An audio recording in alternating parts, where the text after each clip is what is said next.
So tonight, we're talking about narcissism. Now, technically, this is take 2, as something went wrong with the microphone in the first video attempt when we were actually at Edgefield and everything doing the message. Nothing got recorded. The whole video got recorded, but it was literally just me doing that for an hour. No microphone.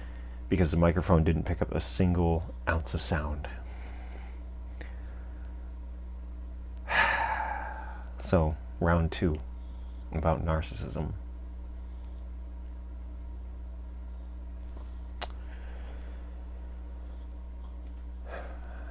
I think the first thing to talk about is to explain what narcissism is, because narcissism, in our current stage in society, it's one of the most prevalent, insults that you can throw at somebody. Everyone always talks about narcissists. It's an internet famous comment. Bad people are narcissists, good people are whatever. And the thing about it is that, that's not really true. Narcissistic qualities are problematic. Narcissists are problematic. Narcissists cause all kinds of problems, and we will delve into that. But it doesn't necessarily make them evil in and of itself. And the reality is that when you get into it and look at it for what it really is, it's just another sickness. This whole series is about kind of the sicknesses of the soul, the things that take root inside of us and find a way to manifest and damage us and hurt us, or damage caused to us that form the cracks in our emotional shielding and leave us broken and vulnerable to things getting in there and growing and festering. And narcissism is very much that. And to kind of explain that out, let's look at what narcissism is. And the thing about narcissism all throughout the board, and we need to first address the fact that most of what I'm talking about in the course of this message will be narcissism, the character trait, not narcissistic personality disorder. Now, the reason being is that narcissistic personality disorder is a disease. And, a lot of the things that we will talk about can absolutely apply to that. The problem with it is that what quantifies it as a disease, as opposed to a character trait, is that it causes emotional disturbance. Now, narcissism, no matter which one we're talking about, character trait, personality disorder, there are two major things that you will find in narcissism. That is the all too familiar kind of grandiose personality, the grandiose interpretation of personality. Basically this heightened interpretation of one's own value, capabilities, accomplishments, personality. There's just so many different things that go along with that. They interpret themselves as being truly greater than they are, greater than they ought to be, greater than they can be, to a point of it's this delusional level of grandeur that they maintain. And they are untouchable in that realm. The other major thing is the need for validation. See, narcissists don't just need to believe that they're amazing, they need you to believe it too. They want you to see the grandeur of their person just as much as they do. And all narcissists are prone to emotional abuse, manipulation, and different things like that. And there is a gradient scale, of course. There are different kinds of narcissists, which we'll talk about a little bit. There's also kind of a scale for narcissism. You could have somebody that exhibits just a few little things here and there. You could have somebody who's violently narcissistic. And that's actually one of the types of narcissists. The malignant narcissist is what they call them. They're physically, emotionally abusive. They're cruel. They look like psychopaths for all intents and purposes. But the difference between a narcissist and a psychopath is that narcissists still do feel bad about things. Like, they might still feel bad about the things that they're doing. In fact, in the case of like the malignant narcissist, there's oftentimes a tendency for them to have like substance abuse problems, different things like that, because they try to manage how they feel and numb those feelings because they are feeling them, whereas psychopaths, they don't feel it. They will hurt you and they will carry on with, like, they will hurt you, and then they will go to sleep comfortably that night, and they will wake up the next day not even thinking about what they did to you. It means nothing to them. Narcissists don't have that. The other thing about that is, like I said, there's a scale there.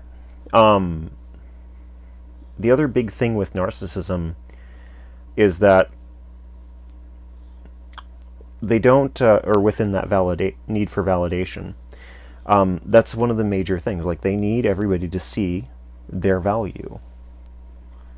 And they will push for it and pull for it, and they'll try to warm up to you and find different avenues for you to see it.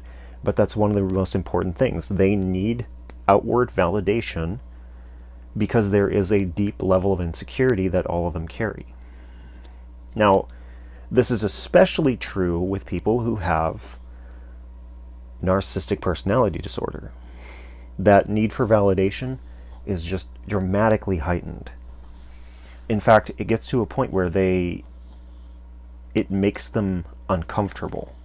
In fact, in general, people with narcissistic personality disorder are in distress. Like, they have a very hard time living life because of their need for emotional validation and their need to see themselves as grandiose. And that's where it's important for us to kind of like draw a line here and say that we're focusing on the character traits. And the reason why we're going to spend more time looking at the character traits, even though there's a lot of it's modular, like we can move things around and kind of apply them back and forth. The big difference is that the personality disorder does come with the inherent understanding that something is wrong. That's the big difference between that and the character trait. And I would argue that the character trait is the more pervasive and destructive concept. Like, given the difference between the two, even though the one is almost like compulsive, it's understood by the person suffering it that there's something wrong. Whereas people who just have it as a character trait, they think they're right. And one of the things about this is that we need to understand that why we're talking about narcissism. I mean, obviously we're talking about narcissism because the church has a problem with narcissism. Because people in general, especially in this day and age, have a problem with narcissism. And we'll talk about communal narcissists very soon, but to just finish my point here, this is a very, very destructive thing, but more than that, it's the reason it's destructive.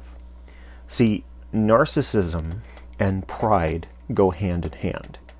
You cannot have one without the other. Well, you can have pride without narcissism, but you cannot have narcissism without pride. And that's the thing. I would argue that, we've talked before about pride as a sin and what it looks like and how it functions and what it creates.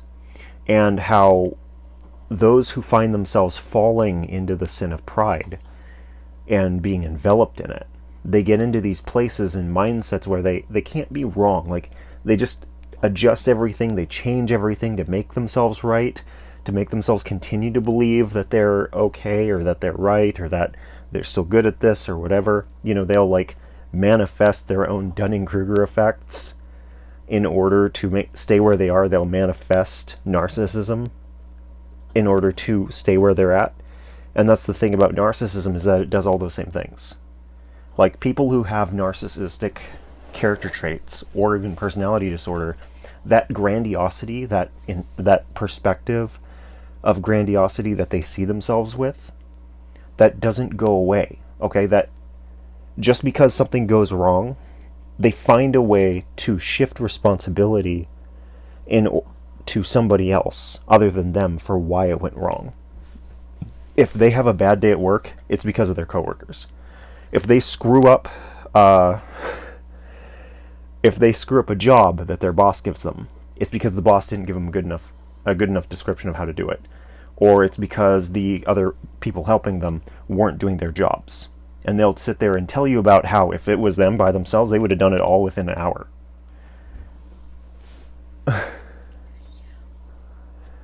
If something goes wrong in general, if they're trying to make that game-winning play and they miss, it's because the air they had no way to account for the airspeed, velocity of the wind, and all the different things that were happening and going wrong.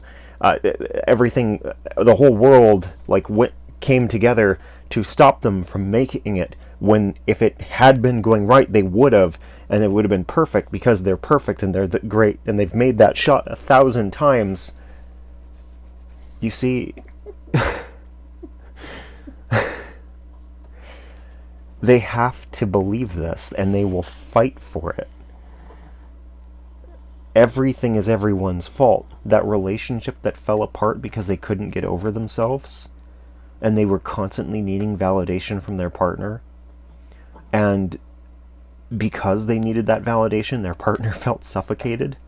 It wasn't their fault, though. It was their partner's fault for not loving them enough. This is the kind of thing that narcissism causes. This is the way that we think, that people with narcissism think. And when we struggle with this, like the difference between narcissism and pride, I would argue that narcissism is functionally the outward manifestation of pride functioning. You know, like, a lot of us, when we think about pride, we think about, like, we think about characters and stories, and the way that pride can be used in the context of, like, I take pride in the work that I've done. I take pride in how good of a person I've been. That's different from being prideful of those things. And the reason why we have a hard time with that, even saying that sounds clunky to me, to say it that way, because we're using one word to describe kind of two different aspects of functioning and being. And a lot of times when you read scripture and you see things where God talks about casting the proud down and things like that, a lot of the prideful, as they're described, they lean towards narcissism more than the pride that, like, Paul would say he takes in following Jesus. There's a difference there, but it gets messy because it's one word being dropped on two kind of different concepts. So it's not like, King Xerxes whipping the ocean for ruining his attempts to invade Greece when it had a storm. That was narcissism. Like, that was a fantastic example of historical narcissism.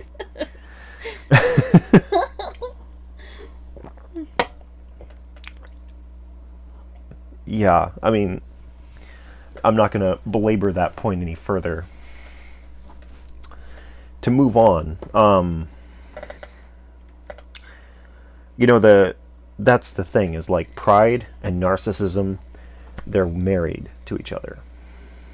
And we need to understand that in order for us to really understand why this is a problem. Because there are people who will watch this who are narcissistic. And so there are some people who might even have been told that they're prideful. And they might not see it. They don't see the correlation. They don't see how those things interchange with one another. And they don't understand it. So I will be very blunt with you. Pride and narcissism go hand in hand. Narcissism exists because pride exists. And if you are narcissistic or have narcissistic tendencies, and specifically, for this one specifically, I'm talking about the character traits. This isn't a brain problem where you have something going wrong in here. It's because you have something wrong going right here. It's not in chemistry, it's in your perception. And you are not seeing how damaging this is, will be, and will continue to be until you find a way to let it go.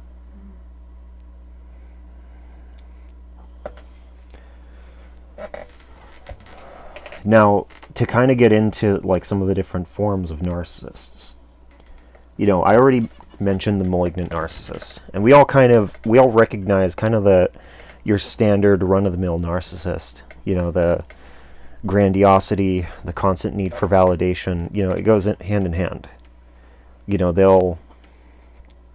If they see you not caring as much about them, they'll try to worm their way into your life so that they can make you see how great they are, make you see that they're as great as they think they are. And they will try to seek out people who are like they believe are on their level, but then try to like establish themselves as being better than them. There's this constant lateral movement that they're making towards something. I mean, that's kind of the thing. But a couple of other types of narcissists to kind of talk about, that I feel are important, and I was definitely shown these to talk about them. The first one is the covert narcissist. The covert narcissist is not like the other narcissists. Okay, they're not obvious about it. And what I mean by that is that you have to listen to what they talk about in order to see it. Now they're very much narcissistic, but their kind of mindset is different. They oftentimes come across as being very depressed, very downtrodden, very woe is me in kind of their speech and how they kind of present themselves. So they'll sit there and tell you, life just isn't fair. Life's been really hard to me. But where you find the narcissism is when they talk about what's so wrong, and it's just like they'll sit there and tell you,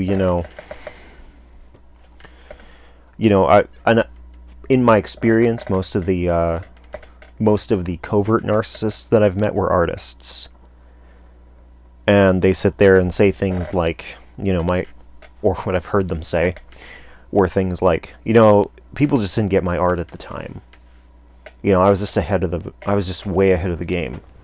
I was in the wrong time frame, If I had been born like 100 years ago, I probably would have been famous. Like, I probably would have made millions of dollars even in that time because of how great my art is.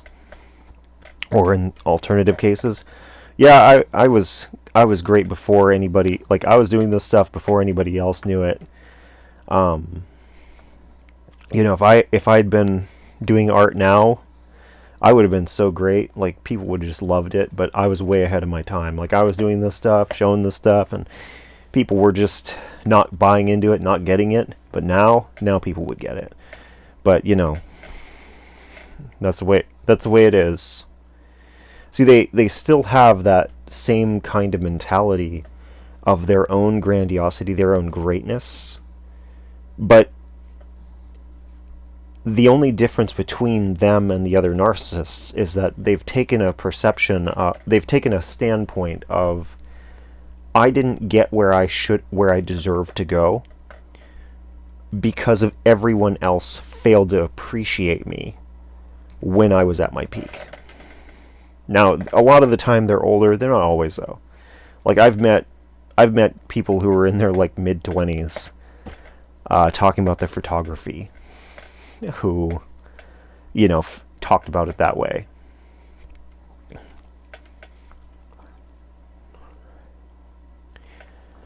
In fact, I can think of one person in particular who very much so is a covert narcissist, and for him it was about like business stuff. He talked about his businesses that he was running and all these different things, and how he had all these great plans, and he could do all these things. He just needed the chance, and but it didn't work out because, this partner screwed him, or this thing went wrong. There was always something. And the truth of the matter is that, like, even when we were talking to him, he was homeless. Like, he didn't have a place. He was actually like crashing out at Edgefield. So yeah, there are things like, that's an example that comes to mind, like, of a covert narcissist. The other one to talk about, and this is going to be a lot more pertinent to us in general, because the church is full of these, is the the communal narcissist. Communal narcissists are the people who flood Instagram, Twitter, with all of their good deeds. Like, they are the people who, they're posting pictures of themselves feeding the homeless. They're posting pictures of themselves, like, doing their devotionals, either perfectly framed, perfectly angled. They've spent a lot of time, like, setting up their Bible and their cup of coffee and all these different things, so, they can show everyone how holy they are. And, that's the thing. Like, the communal narcissists, they're not drawing, and even beyond that, like, there are a lot of, creators and influencers who are fantastic examples of communal narcissists.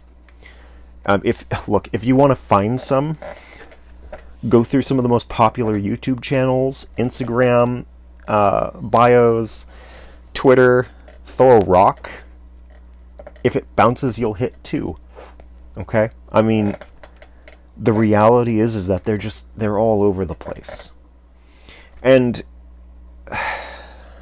it's important to note, like, this is an example of, like, when I talk about the communal narcissists, this isn't necessarily a thing to say, like, look at all these, like, evil, bad people.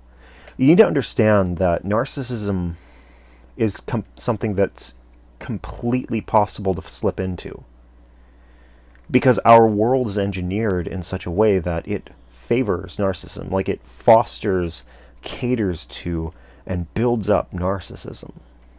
And what I mean by that is, like, a lot of those people those influencers, creators, things like those kinds of people, they become narcissistic not because they were already narcissists. Okay? There are some where they grow into it. And what happened, it's kind of a vicious cycle in that it becomes a game of, okay, I need to build my brand, as it were, in order to draw up more people to me so that I can, like, make money. Because that's how YouTube works, for example. The more views you get, the more subscribers you get, the more money you get. Right? Or at least that has been. I don't even know what the current policies and such are. But, that's a thing. So, they do what they can to draw the attention. They make a big show of themselves. And then, people watch. And as those numbers grow, they have more and more people kind of feeding their egos and telling them how funny they are, how smart they are, how great they are. I mean, suddenly, you're you go from being Ben Shapiro, the obscure like legal advisor who happens to end up on like a TV show once, to Ben Shapiro, the guy who's got like 100 videos posted about him, with a sunglasses and a cigarette colored on with titles like Ben Shapiro pwns libtard college student or some garbage like that, because people are like worshiping you, and it just builds on itself. And mind you, like, I think I don't know if I would say Ben Shapiro is a narcissist, but he does have some traits. And my Heather is giving me the yes, Nathan, he's a narcissist look. So, yeah, okay, fair. We'll just go there. But I mean, like, you watch his early interviews and see him just being so incredibly uncomfortable, and like just not able to quite like feel comfortable in the situation, to where now, he's just comfortably like, I know that I'm smarter than everybody else in this room, and I know that my perspective is better, and I'm going to just tear everybody apart. It's a very different dude. Anyways, but communal narcissists, like I said, they oftentimes they're built. And then there are other people who see that and want that, so they unassumingly kind of venture into that. That's why you get like hell, let's be real, like half of your friends, some of even you, it's why your Instagrams are built the way they are. Like you're basically pulling a monkey see monkey do thing, where everybody's got the same kinds of picture ideas because you saw it somewhere on Instagram and you thought it was novel. So you were like, oh, okay, I this is cool, I'm going to do this too. And then it draws a lot of attention, and unintentionally you kind of like fall into these kinds of spirals. And that's the way it works. That's the way it happens. Like, that's how our culture, especially our modern culture, fosters narcissism and breeds it and makes it grow in just the sheer amount of numbers that it's unfathomable. And that's one of the things with it, is just to like draw attention to the different kinds of narcissism. And this is where it creeps into the church a lot as well, is in the communal aspect, because there are a lot of people, especially now, like, it's really fascinating me sometimes, and I don't mean this in like a judgmental kind of way, but I'm oftentimes fascinated by the very different perspective that our culture offers. We're ones where it's really important to raise awareness about things. It's really important to tell everybody, to kind of sell your good deeds. And as Christians in this modern day, a lot of us are blending the two concepts. Now, the problem is that's completely diametrically opposed to anything that Jesus taught.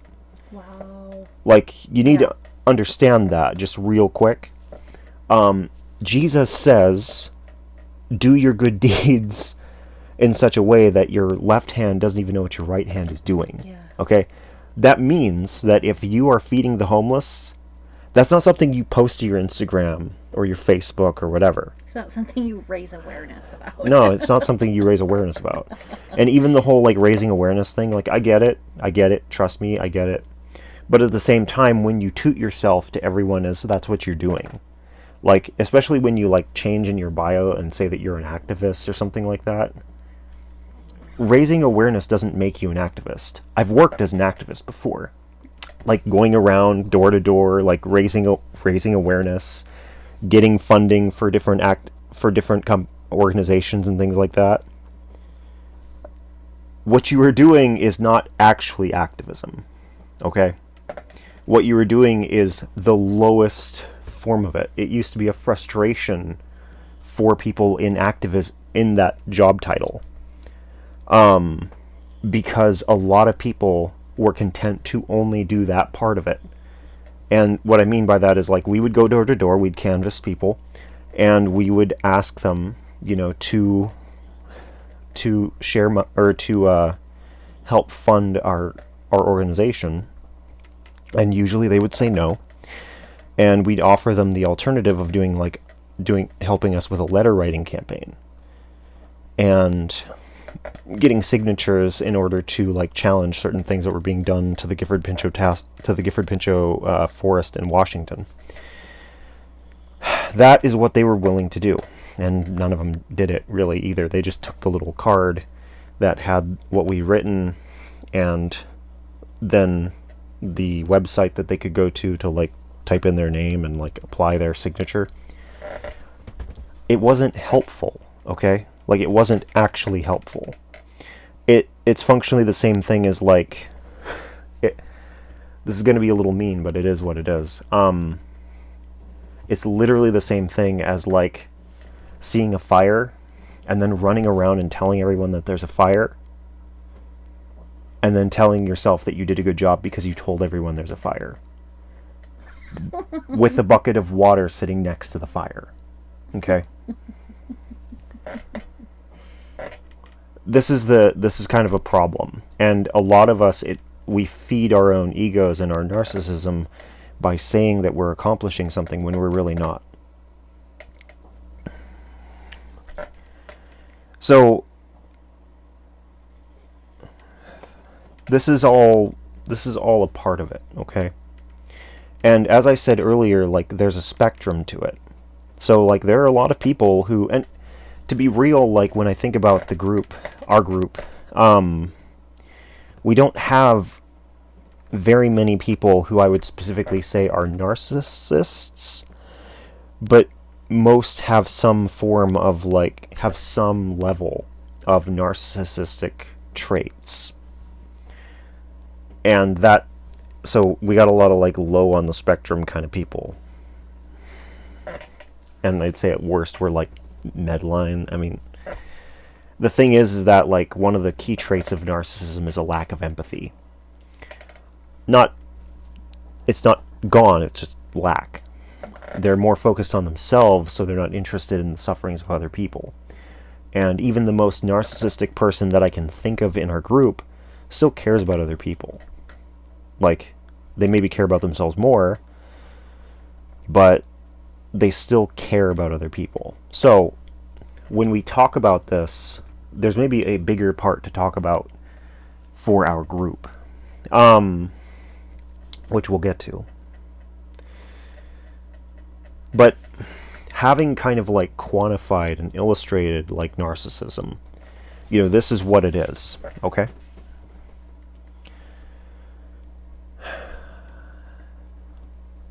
What do we do with it?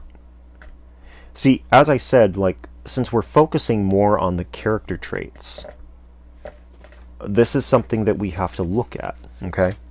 Because with narcissistic character traits, a lot of it comes down to perspective. A lot of it comes down to the way that you're seeing things. Like I said, even with like the communal narcissists, a lot of them develop as a circumstance, not as a game plan. Like, it's not like, you were and even beyond them, okay?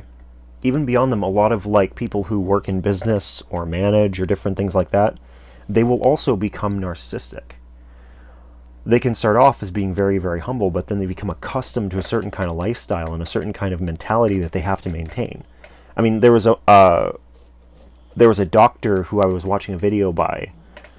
She's actually the one who I watched who outlined all of the different types of narcissists and different things like that, which that was news. I didn't know there were terms for it. But she primarily focuses on studying narcissism. I wish I could remember her name, Dr. Rasmusi, Dr. Rafmusi, something like that. Anyway, but I'll post a link or something. Yeah. She specifically was the one who talked about how if she drew an outline for what quantifies narcissism in terms of character traits, that would also be an outline for how to succeed in business by being all of those things. And that's kind of the problem with it. It's like narcissism is so prevalent in our culture as it is that we don't always see it, and as a result we can become narcissistic without trying to be. It's something you can slip into. It can come from just, circumstance. And that's an important thing for us to understand. Number one, because again, we go back to the point, like I was saying earlier, not everybody who's exhibiting narcissistic traits is a bad person. They're not evil, okay? There needs to be a place where we can have mercy on people who have these kinds of traits, because not all of them are the result of them deluding themselves. Some of them are purely the result of them, like, having success, having a circumstance or an environment that fosters that. It's like getting mad at somebody for having an infection, okay? Like, it's one thing if doting parents. It's like one thing if they picked at it and, like, it got infected and then you told them not to do it and they did it anyways. It's a big difference between that and they fell, they didn't know, and suddenly they've got a staph infection in their knee. They didn't know, So there is a place for that. Mm-hmm. And I can think of people even in our group, and like there's one that came to mind during the earlier part of the message, but it's like, you can end up developing narcissism as a reaction to narcissistic people. In your life, yeah.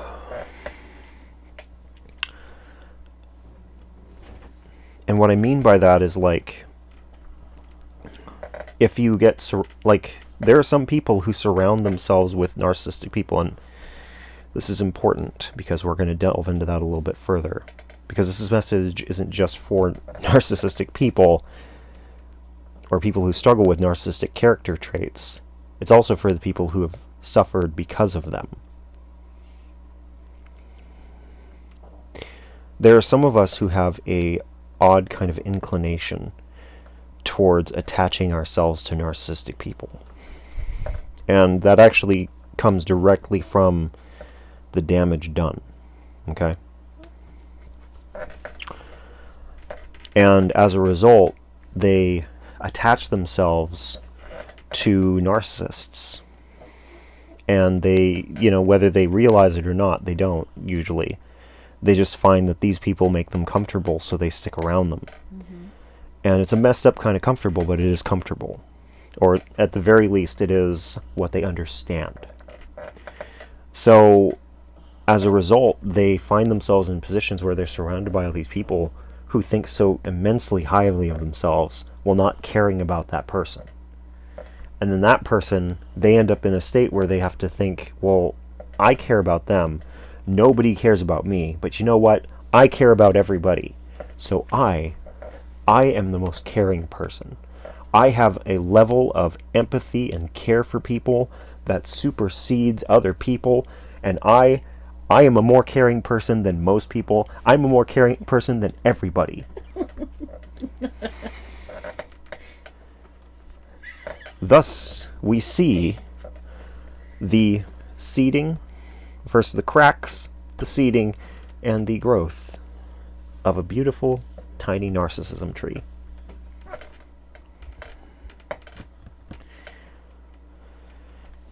This is how this stuff happens. Like, there is a reason why this series is about sickness in the soul, okay? Because some sicknesses spread, and narcissism is one that spreads, one way or the other. Whether it spreads because it self-replicates, whether it spreads because it creates more narcissists, or because it really, really hurts people. Mm-hmm. It will affect everyone else around you. For the narcissistic people, or for if you're listening to this message and you feel some of what I'm talking about, like if you are that person posting those carefully managed pictures to your Instagram to show everyone how righteous you are, yeah, I'm talking to you. Yes, absolutely. You fall directly in line with this whole message. Narcissistic character traits, you have them. You are a communal narcissist. Congratulations.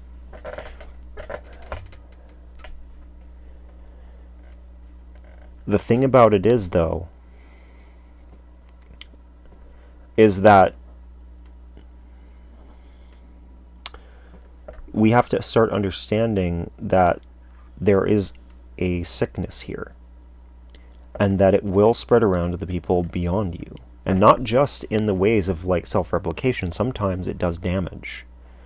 Because see, when you're somebody who other people look up to, but you don't care about them, and yeah, I know the whole thing about like, oh, I care about the people who care about me. Yeah, they all say that. But in reality, you know, what would you give up for them?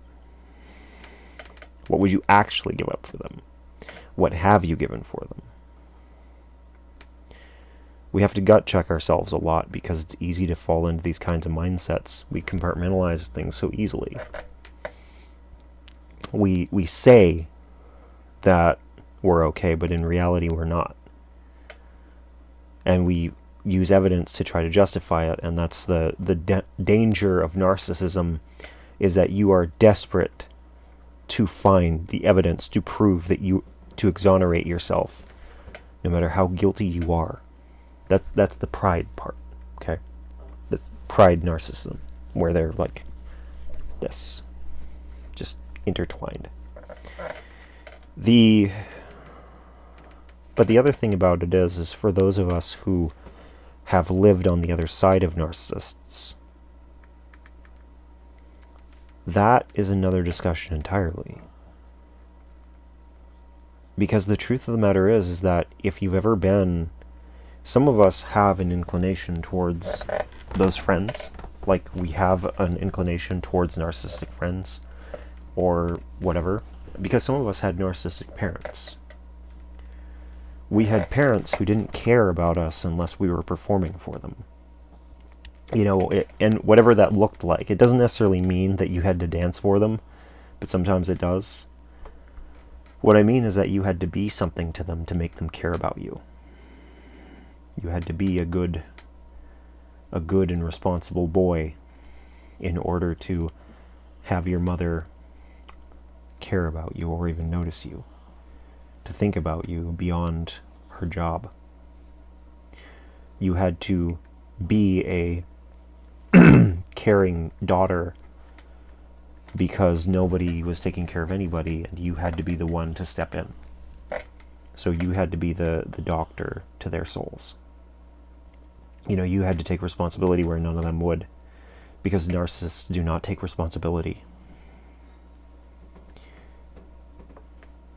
You know, whatever it is that happened, some of us had narcissistic parents. And as a result, we learned that we had to perform in order to have value. Now, because of that, that becomes ingrained in your mind, okay? Like, that's not something that just passes away. You become comfortable with it because it becomes what you're accustomed to. You live a life, you know, for 18 years or so. You spend it living underneath people who make you feel as though your only value exists when you can prove that you have value. Mm-hmm. Otherwise, they have no interest in you. They don't care about you. You're just a thing. You're the result of an accident. Maybe they felt like they had to have you because, you know, it would look bad if they didn't. And in the end, their pride was more important than you. And that happened again and again and again. And as a result, here you are as an adult with 18 years of brainwashing that tells you that you have to perform for others in order to be worth something. And not just that, but, you know, you don't matter. And you feel that, you know it. Deep down inside of you, you would tell anybody whatever they need to hear, but you, when you think about it, you don't believe that you have any value.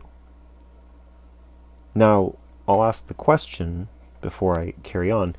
Do you think that that will not directly translate to your relationship with God? There's a reason why this is a church message, okay?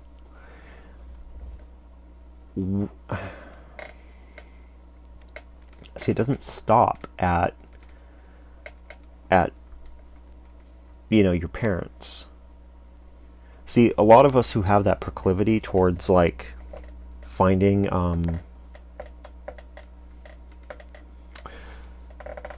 who have that proclivity towards narcissistic friends had narcissistic parents. Because what happens is you get comfortable in that. And I don't mean comfortable in the sense that it feels good. I mean comfortable in the sense that you know what to expect, so you migrate towards it. It's familiar. It's familiar, yes. It's familiar territory. It's grueling and disgusting and terrible, but it's familiar. You know to swat that mosquito before it gets its nose into you, because it'll give you malaria. As opposed to living somewhere that doesn't have mosquitoes. See, the thing about it is that, like, then you migrate towards having those narcissistic friends, and it's the same deal. Like, you're the support. You're the responsible one. You're the one that takes care of everybody. And that's what you're accustomed to, and sometimes you even find value in that. Again, back to the created form, or the genesis of narcissism that develops from that.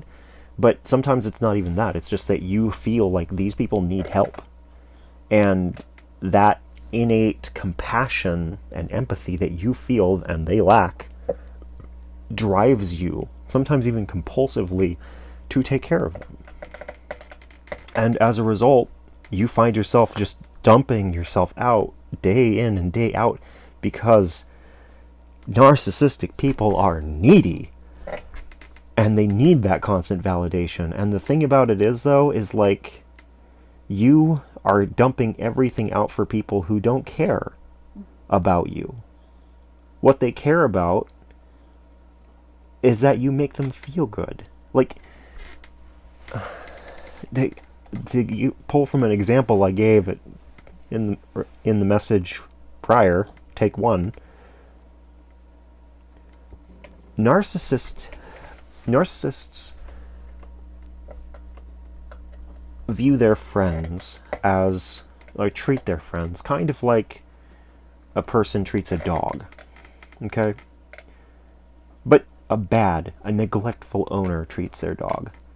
They love the admiration. They'll take pictures with their dog and talk about how much they love their dog, but in reality, and they love it. They love how it makes them look. They love the attention that they get when the dog plays with them, and when they come home and that dog just wants to kiss them and be petted and all those things. They just love that. But in the actual care and maintenance of the animal, clipping its toenails, taking it outside to go to the bathroom, feeding it,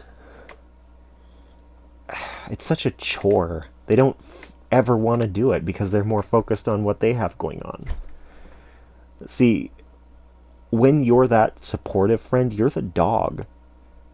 Like, that is the most blunt way that I can put this. You're the dog in that relationship. And they're the neglectful owner. They don't care about you. Anything that you need is tedious. Anything they need is the most important thing in the world, and you need to help them. Otherwise, you're a bad friend. You ever hear that line? I promise that you have. And parents who are narcissistic will treat you the same way. That's just the grim reality of it, is that they don't see you as a person. They don't value you. They value what you do for them. But see, the uncomfortable thing is that a lot of us get accustomed to that.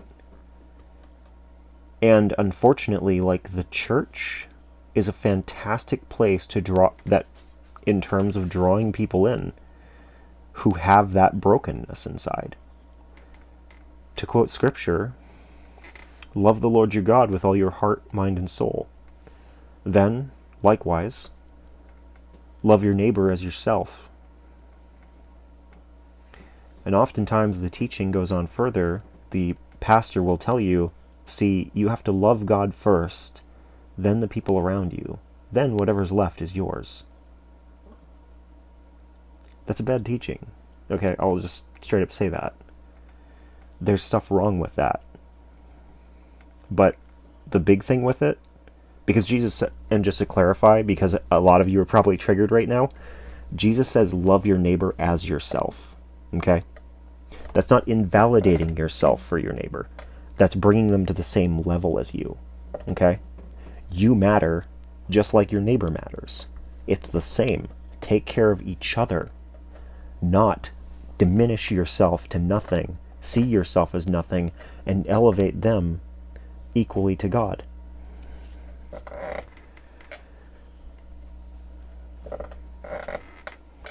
But that teaching is so prevalent, and a lot of people who are raised with this brokenness, this damage caused by narcissism and how it's like impacted them, they migrate to the church because they understand that mindset of giving everything and being responsible for those who can't be responsible. And there's a lot of good stuff in that, but not in this way. It's like when somebody gives, you have the people who feel obligated to give, and you have the people who give out of their hearts. Okay? They're not the same thing. They're not the same thing at all. In the case of these people, there's a sickness inside. You're giving, you're taking responsibility, you're performing because you feel like you have to. You feel like that's what you have to do in order to be valued by God. Because God, to you, when people say God is your dad, he's your father, and you are a child of God, the only child you know how to be is the child of a narcissistic parent. When they say that God is your friend, the only friend you know how to be is the friend of a narcissist. So you treat God the same way as you would treat one of those people. You see God in that same light. You look to God as somebody you have to perform for. You have to prove yourself good enough to go to heaven. You have to prove yourself good enough and righteous enough to be of value. And that's dangerous. In fact, that's completely anti-scripture to live that way. And a lot of people can fight me about it, and fine, go for it. We will. I'll win. Because the reality is this. What you are doing, like the way that you're living, you may as well have never had Jesus. You may as well have never had the death and resurrection of Christ, because all of that is meaningless to you. Your performance, your efforts to be good enough, puts you right back into the Old Testament. It's why most of you quote it so much, because you're living out an Old Testament faith, where you need to be sacrificing sheep in order to be of value to God. Leviticus is suddenly a much more important book to you, because it's going to outline exactly how you need to do the things that you need to do in order to make God happy. But that's not what he wanted. I mean, in Isaiah, which you will also read in the Old Testament, he's saying how disgusted he is with those sacrifices and with those things because their hearts aren't in it. That's why Jesus came. That's why he died and was resurrected. It was to have that thing change. See, you need to be reborn. You need to have your old person put aside so that a new person can come into fruition. You need to be reborn, and you have to live once more what it is to be a child to a parent, but this time to a parent who loves you and wants you. Learn what it is to be a friend to somebody who loves you and cares about you and wants you, not somebody who's going to take advantage of you, who's going to use you, who's going to cast you aside, who's going to treat you as disposable, because that's not how God views things. God didn't God did not put himself through the rigors of being tortured and killed on a cross in order to make you think that he cares about you, when in reality he just sees you as a disposable thing. That's not real, okay? That's completely ascriptural. That's anti-gospel. That's anti-God. And if you believe that, if you exist in a state that sees yourself not believing in grace or not understanding grace, then you are living in a false doctrine. And that might be hard for you to hear. And I understand. But it is the truth. But see, the downside of this is that the Bible is very much so torn apart for us. See, we understand the scriptures in pieces. And a lot of evangelists, they like to use different pieces to get different kinds of people. It's like fishing bait. You use different bait to get different kinds of fish. If you're out there fishing for salmon using the rig for walleye, you're going to be disappointed. Unless you're looking to catch walleye on accident. But the thing about it is that understanding that, and that being valuable, the problem with it is this, is that our methodology has kind of created a monster. See, narcissists also like church. See, being told that their sins are washed away if they just say a quick prayer, and that as a result of that, the entire kingdom of God is laid open to them, and they are suddenly welcomed as sons of God, and they are made perfect after they are reborn. That sounds awesome. And they feel they deserve every bit of that. They should be getting a seat with God on his throne. Yeah. Absolutely. Spiritual gifts? Heck yeah. I want to follow Jesus. And then they start moving into those places and like wanting to become pastors. And they always feel led to be pastors and to lead a megachurch. They feel like God's calling them to lead a megachurch. It's crazy. It's so weird. Followers, yeah. The thing is that narcissists are also drawn to the Bible, are also drawn to the church as well. I mean, to quote a scripture, you are made perfect by his sacrifice, holy and presentable before him. Also, another one, for those who overcome, I will give them the right to sit with me on my throne. Just as my Father gave me the right. Yeah. So, yeah, narcissists like to come to church too.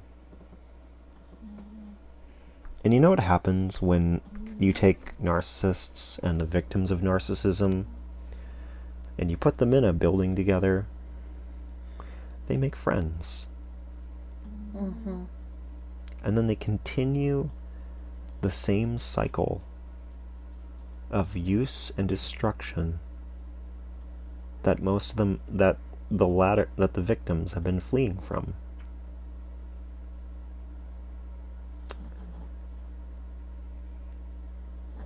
See, the church has a problem, okay?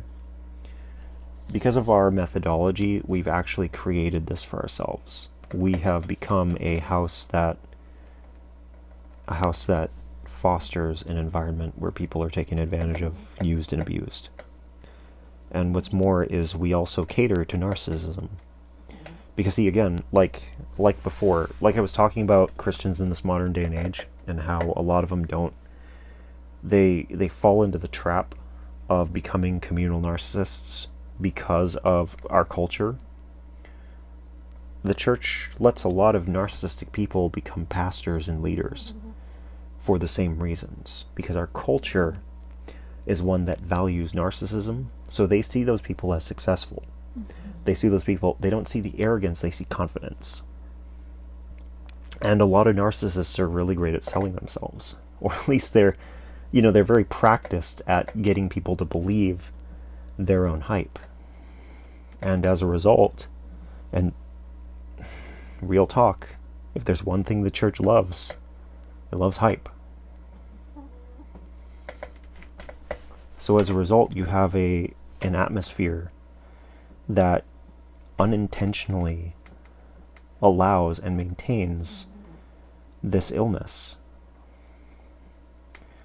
It's like being in an area where dengue fever and malaria are the most common diseases, and it hasn't occurred to anybody to empty the water buckets laying around the compound where the mosquitoes are breeding and growing.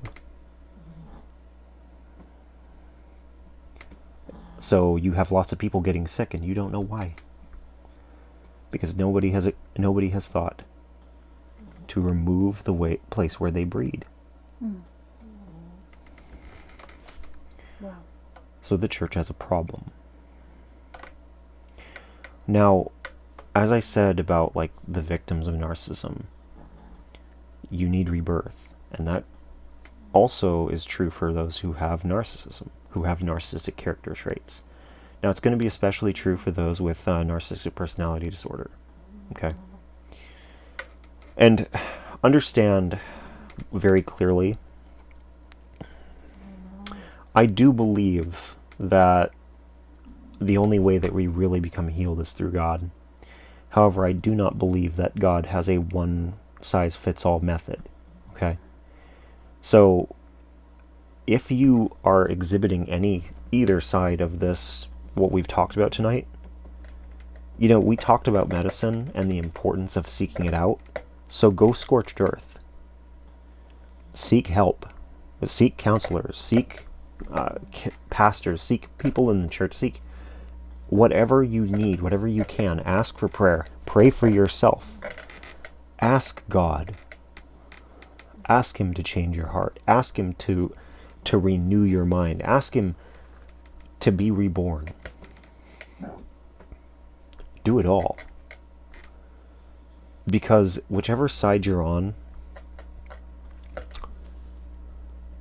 it can be incredibly destructive to live that way. I mean, I just talked about the victims of narcissism and how you exist in a place where you are very much so chained and bound by the way that you have been taught to function and exist. You need God to break those chains. And for people who have narcissism, you're also chained and bound. Because understand me very clearly, if you need validation from other people so badly that it compels you to act. See, the interesting thing about this is that narcissism has a way of making everybody perform. Okay. Whether that is the victims having to perform for the narcissists, or the narcissists needing to perform for those who validate them. See, I'm somebody who, I've had a lot of narcissists kind of come and go in my life. Not a lot in the church group, thankfully.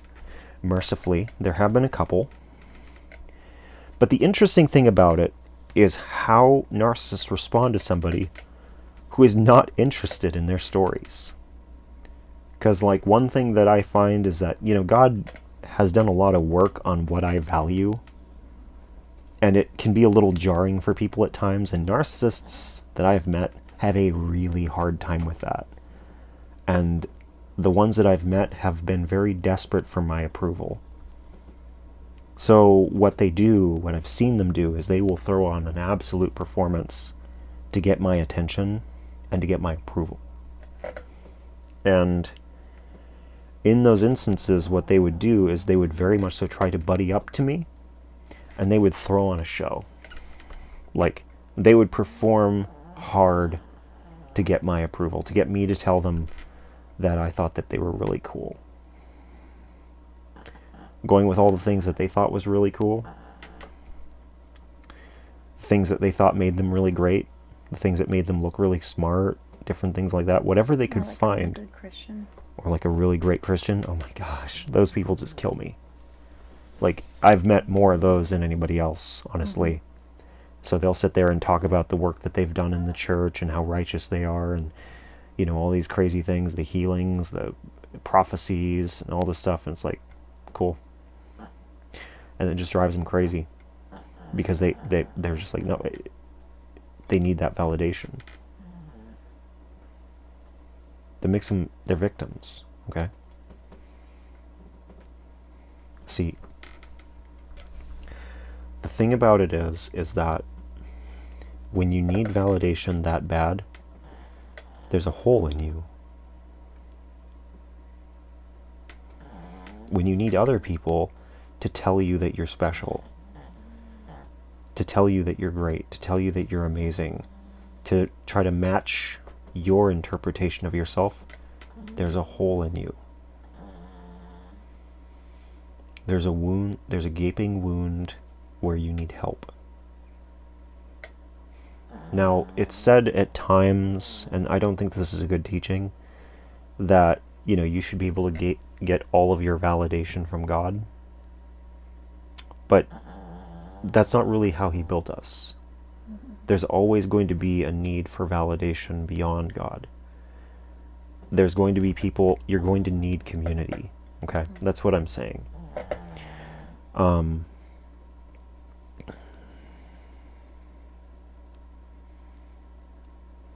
And as a result, you know, you're going to need both, but the greatest of your validating should come from God. Your validation should not come from the various things that you do, the various things that you think, the various, you know, your knowledge of things. Because narcissists in the church, I've seen them come in the form of, like, the hyper-charismatic healers, people with the healing gift. Like, they just seem to kind of fall into that very easily, because they get it in their heads that they're the ones doing the healing. So they start saying, like, oh, I healed this. I healed somebody with blindness. I healed somebody with a broken leg. I healed somebody with a bad heart. I healed somebody's teeth. They get into this whole me thing. And as a result, they oftentimes drift into that realm. And I've watched God pull away.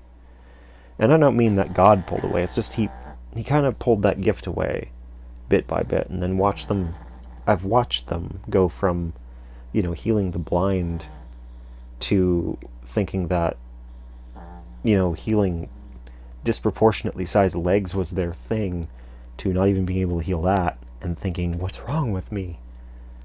When in reality, it was always that God was doing the work. You're just the conduit. And it's important for us to understand, you know, in the spiritual gift part. It's God doing the work. You're just the person praying. You're the intermediary. The other part, though, is like, that's one side, but in the less charismatic churches, your narcissists tend to be like Bible scholars. Like, they are high and mighty on, you know, their knowledge of the scripture, or how many people they bring to church, or different things like that.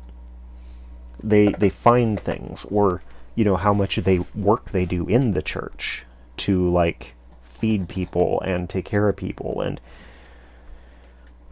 do administrative things and different things like that.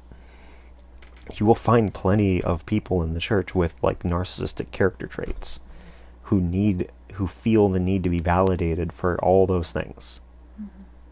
And I don't mean the healthy need for validation where you just need somebody to tell you did a good job. I mean the unhealthy compulsory need to be validated where you will willingly manipulate people in order to get them to tell you that you are just as great as you think you are.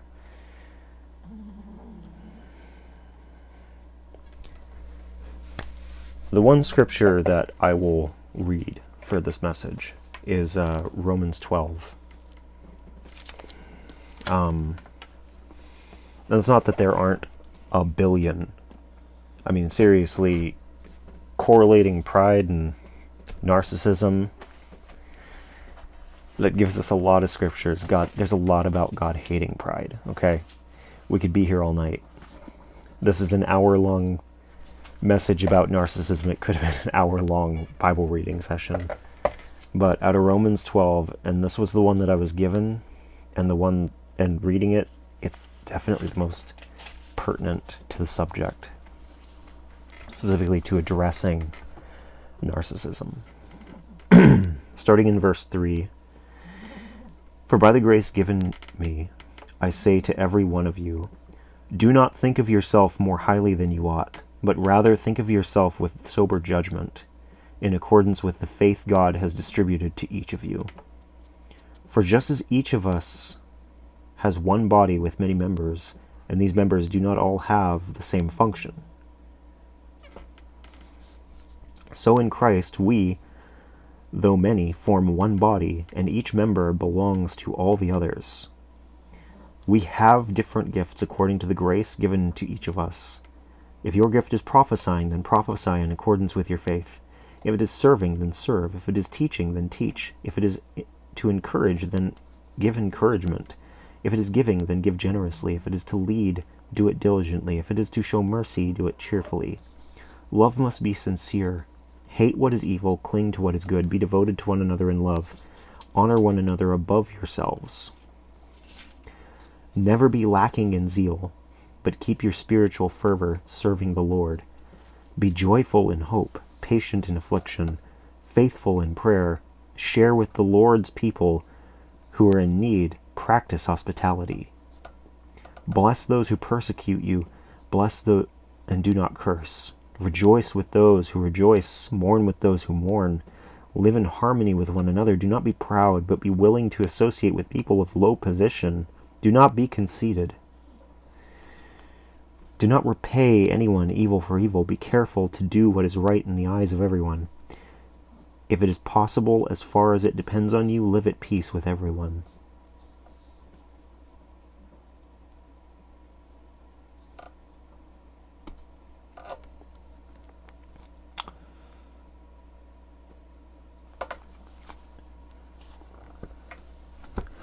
This scripture, this collection of statements from Paul, is very, very important to look at and to consider when we talk about, if you have narcissistic character traits. And even if it's a little bit, okay? Because what Paul is literally kind of like laying out here, and there's a lot, we could spend a lot of time unpacking this, but there are a few specific points that I was given to kind of like point to here. One of the biggest ones is understanding your place in the Bible, or in the church, in the body of Christ. That you, even though you might be great at something, it doesn't mean you're the only one, and it doesn't mean that you have everything going on for you. And that's an important perspective. If you got the personality disorder, then fine, it's going to be a little harder. But if you don't, if it's just perspective, like I said, the character traits I feel are more dangerous because it's not a disorder. You don't feel bad. You don't feel disrupted. You feel completely content to believe what you believe. So it's important for you to consider that what you believe may be wrong. In this particular case, Paul's literally offering, this is literally a wake-up call to take a step back, to look at the church, to look at the people around you. One thing that God hits me with on a routine basis, because when I was a teenager, I had a narcissistic kind of personality, in the sense that I viewed people as non-essentials in my story. I was the main character, and I viewed them more like cattle. They didn't mean anything. They were just there. A bunch of useless grazers out in a field, staring while I did life. I was a very dark teenager, as we've talked about with, being a Satanist and whatnot. But one thing that God impresses on me often is the value of the lives lost in different situations. Every time that I read about like soldiers dying, even with the most recent one in Afghanistan, where that bombing killed 13 Marines, along with a lot of other people, the one thing that he hits me with and impresses on me is the idea that each one of those people is a person. They had their own thoughts, their own dreams, their own values. They had a life. They had their own library of memories. Each one had a life that they had been living until that moment. If there's one wake-up call, it's to realize that you're not alone in this world. You're not special. Like, you're not the greatest, you're not the best at everything. There's always somebody better. And to keep that in mind, because it keeps us humble. It keeps us from conceit. And even if you are great at something, you're not the best. And even if people tell you you're the best, remember that you're in a small circle. There are something like 7 billion people around you. One of them's probably better than you at whatever it is that you think you're great at.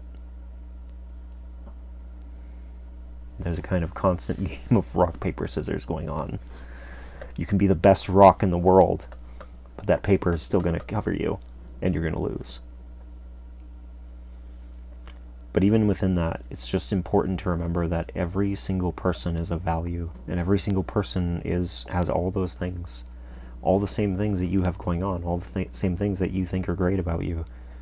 They have those things too. They might be different. You might not be a good drawer, they might be a fantastic drawer. The point is that they offer the world a different thing. And they, in each single one of them, brings a certain brightness to the world. Just like you do, sure. But they're different. And they're just as valuable. And in the church, this is something that's very important to remember, is that God blesses all of us with so many different gifts, so many different traits, so many things that make us able to function as a body, as a church, as a whole thing. And that's something to be valued, to be recognized, acknowledged, and valued. Nobody has it all. Nobody. And if you think you do, you're wrong. And we need to have that talk about praying about narcissism, that whole thing. The past hour's worth of message. Go back and watch it again. And allow it to be pointed at you.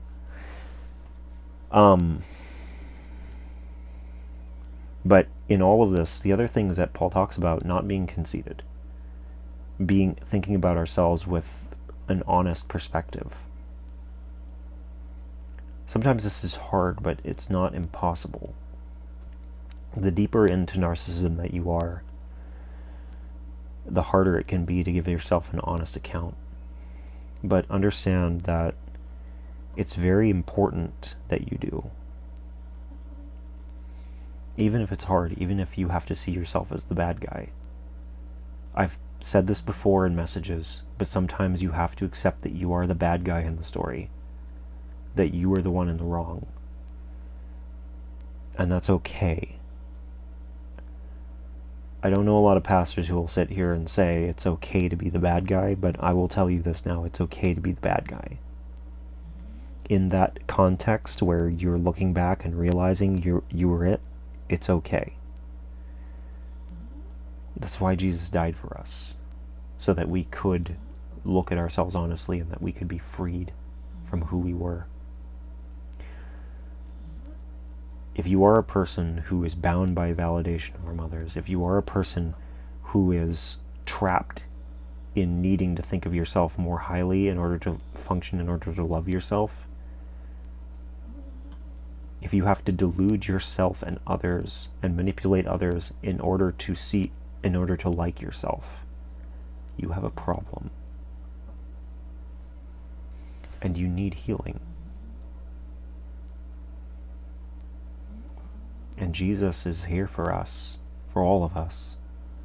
And he will be there for you.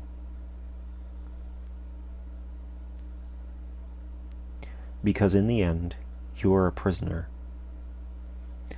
You can fight it, you can pretend, but all that fighting and pretending is doing is chaining you further and further into that seat, into that cell.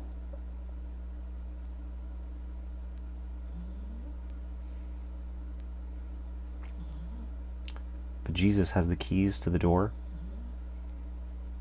and he has the way to cut you out of the chains. So again, go scorched earth on every bit of this. Seek him. Ask for healing. Pray for healing. Accept healing. Accept you're wrong. And then be healed.